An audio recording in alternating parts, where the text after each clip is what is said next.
सत्यमेव जयते नानृतं सत्येन पन्था विततो देवयानः। सत्य मार्गी ही विजयी होता है, अनृत अथवा असत्य मार्ग वाले नहीं। सत्य पथ के द्वारा मनुष्य देवलोक को प्राप्त करता है। कहने का आशय यह है कि सत्य मार्ग का अनुसरण करने वाले ही अपने परम लक्ष्य को प्राप्त करने में समर्थ होते हैं। मैं डॉक्टर आभा सिंह पी एकेडमिक चैनल पर आप सभी का स्वागत करती हूँ। सत्यमेव जयते यह आदर्श वाक्य मुंडकोपनिषद का मंत्रांश है, जो आज भारतवर्ष की मुद्रा पर अंकित है। इस प्रकार उपनिषदों का राष्ट्रीय महत्व का पता चलता है। पिछले कड़ी में मैंने उपनिषदों के शांति मंत्रों के विशिष्टताओं से अवगत कराया था। आज मैं उपनिषद शब्द की व्युत्पत्ति, अर्थ और उसके महत्ता के विषय में कुछ बतलाऊंगी।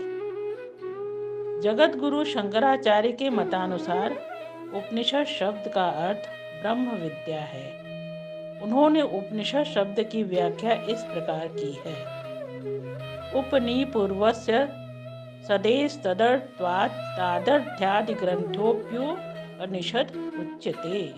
इस प्रकार उप एवं नी उपसर्ग पूर्वक सद धातु से उपनिषद शब्द की व्युत्पत्ति हुई है। ब्रह्म ज्ञान जिसके द्वारा अज्ञान से मुक्ति मिलती है। इस प्रकार उपनिषद का वाच्यार्थ ब्रह्म विद्या तथा लक्ष्यार्थ ब्रह्म विद्या विषयक ग्रंथ है। ये उपनिषदें वेदों का सार है, वेदों के अंतिम भाग हैं ये उपनिषदें, इसीलिए इन्हें वेदांत भी कहते हैं। उपनिषदों का सामान्य अर्थ है ब्रह्म विद्या का ज्ञान प्राप्त करने के लिए शिष्य का गुरु के समीप बैठना।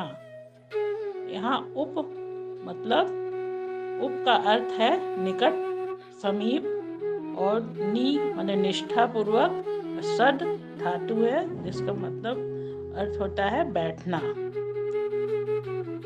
तो शिष्य का गुरु के समीप ब्रह्म ज्ञान प्राप्ति के लिए बैठना। विभिन्न व्युत्पत्तियों द्वारा यह कहा जा सकता है कि उपनिषद शब्द का अभिप्राय ब्रह्म विद्या है, जिस विद्या के द्वारा जीवात्मा स्वयं को परमात्मा में अभिन्ना भाव रूप से प्रतिष्ठापित कर लेता है। वही विद्या उपनिषद नाम से प्रसिद्ध है। अब मैं उपनिषद की महत्ता पर प्रकाश डालूंगी। भारतीय तत्व ज्ञान का मूल स्रोत हमें इन्हीं उपनिषदों में मिलता है।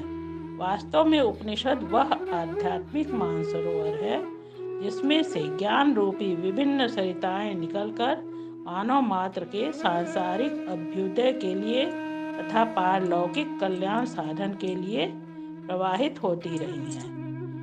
वैदिक धर्मानुसार हिंदू दर्शन में 3 प्रस्थान ग्रंथ हैं: उपनिषद, श्रीमद् भागवत गीता और ब्रह्मसूत्र। इन तीनों को प्रस्थान त्रयी कहते हैं।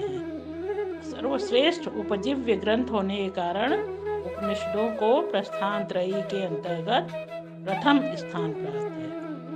द्वितीय स्थान श्रीमद् भागवत गीता का है, जो समस्त उपनिषद रूपी धेनुओं का वत्स रूपी पार्थ के लिए भगवान श्री कृष्ण द्वारा दुहा गया सुधा है, अमृत है।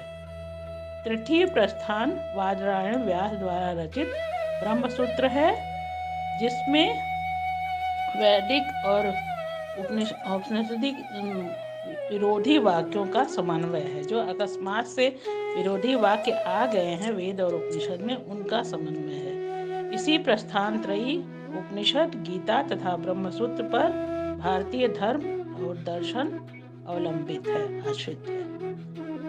इन सब में उपनिषदें सर्वाधिक महत्वपूर्ण हैं, क्योंकि गीता तथा ब्रह्मसूत्र इसी पर आश्रित है।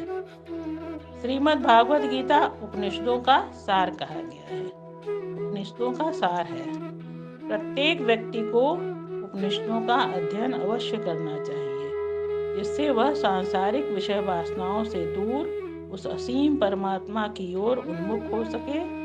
इस प्रकार हमारे दैनिक जीवन से संबद्ध ये उपनिषदें हम सभी के लिए अत्यंत महत्वपूर्ण हैं। स्वामी विवेकानंद कहा करते थे, आपको जो चाहिए वह है शक्ति, और उपनिषद समस्त शक्ति का कोश है। रविन्द्र ठाकुर अपनी पुस्तक साधना की प्रस्तावना में लिखते हैं कि उपनिषदों का पाठ उनके कुल का नित्य कर्म था और उन्होंने उनसे प्रेरणा प्राप्त की। इस प्रकार हम देखते हैं कि उपनिषदों ने अपनी सरलतम शैली में जीवन के प्रत्येक घनिष्ठतम प्रश्नों के उत्तर देने का प्रयास किया है। इसकी महत्ता बेजोड़ है। पंडित बलदेव उपाध्याय के मतानुसार इनके अध्ययन से भारतीय संस्कृति के आध्यात्मिक रूप का सच्चा परिचय उपलब्ध होता है। भारतीय जीवन दर्शन के संपूर्ण पहलुओं का गंभीर विवेचन हमें इन उपनिषदों में प्राप्त होता है।